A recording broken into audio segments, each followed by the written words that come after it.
Hello students, हमने पिछले video में मैट्रिक्स के 3.4 एक्सरसाइज का पहला क्वेश्चन हमने बताया था। वह रो ऑपरेशन से था। हम लोग रो ऑपरेशन से उस क्वेश्चन का हम लोग इन्वर्स निकाले थे। हम यहाँ दूसरा क्वेश्चन लेते हैं।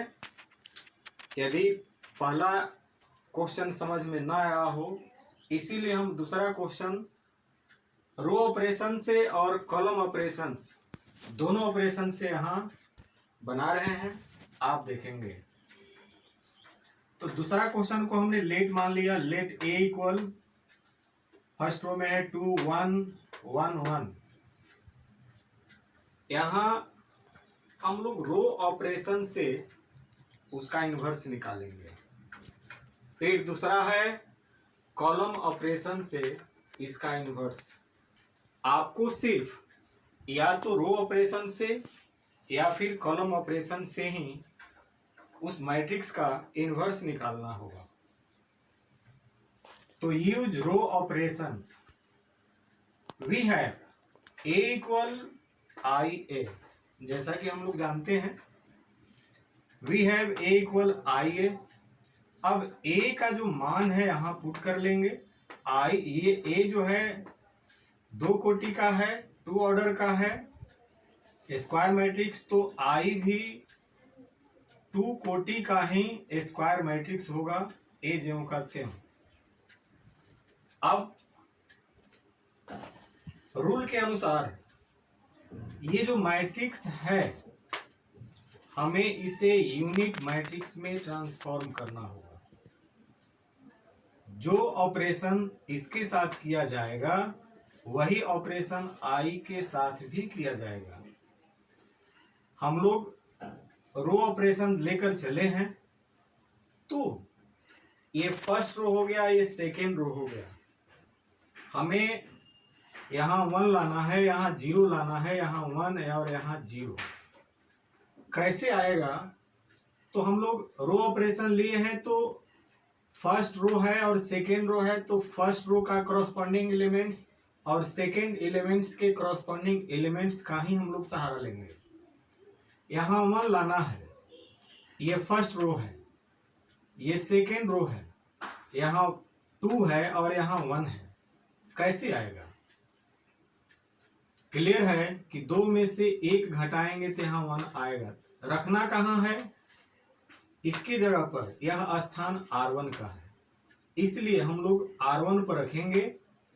R1 में से R2 को घटा करके R1 के जगह पर रखेंगे, R1 में से R2 घटा करके।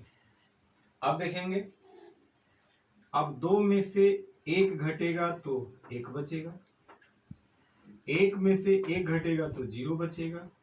R1 पर रखे हैं इसलिए R2 ज्यों का त्यों रहेगा। 1 1, यहाँ भी 1 1 होगा। अब जो क्रिया इसके साथ किए हैं वही सेम क्रिया I के साथ भी करेंगे। R1 आपका 1 है, 1 में से 0 घटेगा तो 1 होगा, 0 में से 1 घटाएंगे -1 होगा। R2 ज्यों का त्यों 0 1 यहाँ हो गया। अब डियर स्टूडेंट्स, यूनिट मैट्रिक्स होने में यहाँ 0 की आवश्यकता है। ये कौन जगह है? R2 का है। यदि R2 में से R1 को घटा देते हैं, 1 में से 1 घटाएंगे तो निश्चित है कि 0 आएगा। इसलिए यहाँ 0 लाना है, यह जगह R2 का है, इसलिए R2 पर रखेंगे।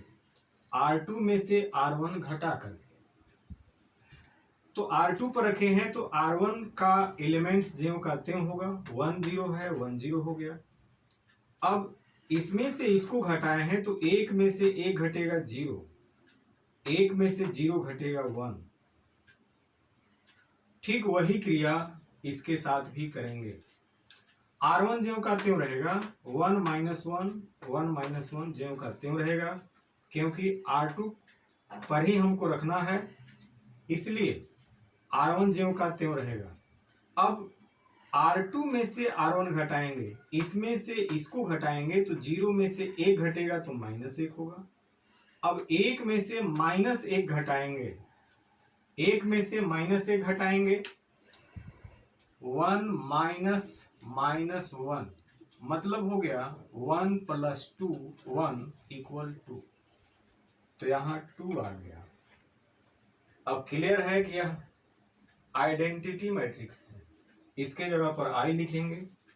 ये मैट्रिक्स जो कहते हो यहाँ ए।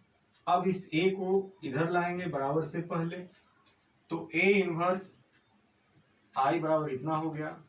ए इनवर्स में आई से मल्टीपल करेंगे तो ए इनवर्स हो गया। यही आपका आंसर हो गया। तो ये रहा इस क्वेश्चन का रो ऑपरेशन द्वारा इनवर्स ज्ञात करना। अब हम लोग यूजिंग कॉलम ऑपरेशंस, अब कॉलम ऑपरेशंस से हम लोगों को इनवर्स निकालना है। We have A equal I ए। यहाँ ए का मान ये पुट कर दिए, आई 2 कोटि का ले लिए, चूंकि 2 कोटि का ही ए है इसीलिए 2 कोटि का ही हम लोग लेंगे इनटू ए। अब यहाँ यूजिंग कॉलम ऑपरेशन, कॉलम 2 है, ये और ये प्रयास करना है। हमें यहाँ 0 लाना है, यहाँ 1 लाना है, यहाँ 0 लाना है, यहाँ 1 लाना है। तो R1 और R2 की ही क्रिया करेंगे। R1 में से R2 घटाएं या R2 में से R1 घटाएं, जिस तरह से क्वेश्चन का डिमांड होगा उसी तरह से हम लोग इसको निकालेंगे। तो यहाँ 1 लाना है, यहाँ 0 लाना है। तो 1 लाना है तो ये जगह जो है वह C1 का है। ये 1 लाना है तो ये जगह C1 का है और ये C2 का है। तो C1 पर रखेंगे। C1 में से C2 कॉरस्पॉन्डिंग एलिमेंट्स को जोड़ते हैं या घटाते हैं। तो 2 में से 1 घटेगा तो 1 होगा, 1 में से 1 घटेगा तो 0 होगा। ये C2 ज्यों का त्यों, चूंकि C1 पर रखे हैं तो C2 पर कोई प्रभाव नहीं पड़ेगा। अब यहाँ 1 में से 0 घटाएंगे तो 1 हो गया, 0 में से 1 घटाएंगे तो -1 हो गया। C2 ज्यों का त्यों, ए ज्यों का त्यों हो गया। अब हमें यहाँ 0 लाना है। ये जो पोजीशन है वह R2 का है, यानी C2 का है। ये जो पोजीशन है वह C2 का है, इसलिए C2 के जगह पर रखेंगे। अब इसमें से इसको घटाते हैं तो 0 मिलेगा। तो C2 - C1 कर दिए। तो 1 C2 पर रखे हैं, C1 ज्यों का त्यों। अब C2 पर रखना है तो 1 में से 1 घटाएंगे तो 0 हो गया, 1 में से 0 घटाएंगे तो 1 हो गया। अब वही क्रिया इसके साथ भी करेंगे। ये C2 पर रखना है तो C1 ज्यों का त्यों हो गया। अब C2 में से C1 को घटाना है, यानी 0 में से 1 घटाएंगे, 0 में से 1 घटाएंगे तो -1, 1 में से -1 घटाएंगे तो 2 हो गया। अब यह आई हो गया, ये ज्यों का त्यों हो गया। इस ए को इधर फेंकेंगे, ए इनवर्स आई इक्वल इतना हो गया, इसलिए ए इनवर्स बराबर ये हो गया। ये रहा कॉलम ऑपरेशंस और ये रहा रो ऑपरेशंस। इन दोनों ऑपरेशनों से हम लोग इनवर्स कैसे निकालते हैं आप इसे अच्छी तरह से अब समझ गए होंगे। अब हमको लगता है कि शेष क्वेश्चन बनाने में आपको कोई परेशानी नहीं होगी। एक ट्रिक समझ लीजिए, यदि आप इसको हल कर रहे हैं, आंसर कितना होगा कितना नहीं होगा इसको जानने के लिए हम एक ट्रिक बता दे रहे हैं। उस ट्रिक से आप आंसर पता कर सकते हैं कि उतना आया है कि नहीं आया है। इसके लिए एक ट्रिक है। जैसे मान लेते हैं आपका a इक्वल है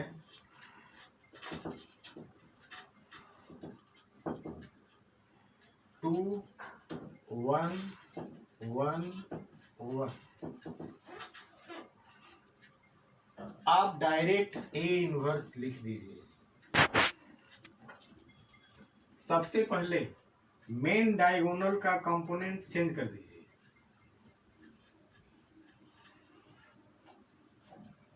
मेन डायगोनल जो है इसका कंपोनेंट, इसके एलिमेंट्स को चेंज कर लेते हैं। तो 2 है, यहाँ 1 है, तो यहाँ 1 और यहाँ 2 लिख दें। और साथ ही साथ अब ये जो है, जो सब्सिडियरी डायगोनल है उसको साइन चेंज करके लिखते हैं। यहाँ प्लस है तो यहाँ -1 होगा, यहाँ भी +1 है तो यहाँ -1 होगा। एक चीज और, अब यहाँ मेन डायगोनल के एलिमेंट्स को आपस में मल्टीपल कीजिए। 2 में 1 से गुणा कीजिए, 2 हो गया, -1 में 1 से मल्टीपल कीजिए, 1 हो गया। 2 में से 1 घटाएंगे 1, तो यहाँ दे देंगे आप 1/1, मतलब 1 -1 और 2। ये शॉर्टकट तरीका है आंसर जानने का। दूसरा मैट्रिक्स हम लोग ले लेते हैं। मान लेते हैं A इक्वल है 3 4 2 6। हम डायरेक्ट A इनवर्स निकालेंगे।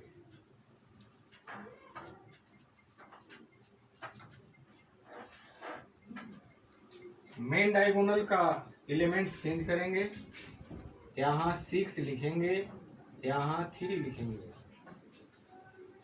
अब साइन दोनों का चेंज करेंगे सब्सिडियरी डायगोनल का। यहाँ 4 है तो -4 होगा, यहाँ 2 है तो -2 होगा।